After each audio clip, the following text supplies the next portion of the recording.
جايب لكم بقى حاجه نتغدى بيها النهارده، شويه بطارخ بوري اصليه. يا عم معمولين كفايه بقى بسمنة اختراعات بلدي. بقى كفايه اختراعات. معانا واحد اسكندراني هنا. نبدا مع بعض، نسمي الله ونبتدي. يلا بينا.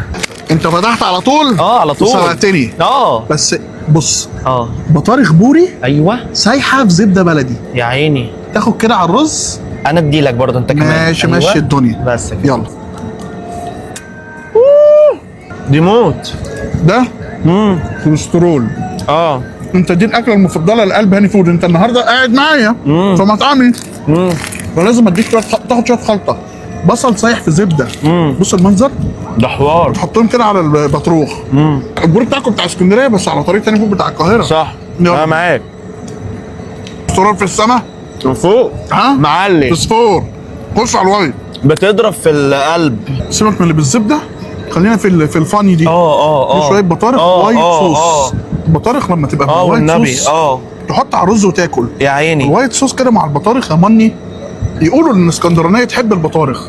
الموتزاريلا مع البطارخ مديها ايحاء قله الادب، ده ايحاء سفاله. بص هديك لقمه من بتاع ست وستك يا عيني. ايام زمان. اديك لقمه. بص سايحه رجعني للزمن الجميل.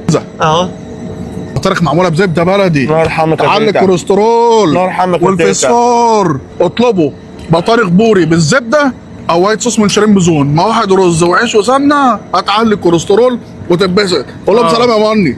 بس احنا كهرويه بس برضك يعني لينا في الشغل بتاع الاسكندرانيه ده. بالمكنه البطه. باي باي. سيبوني.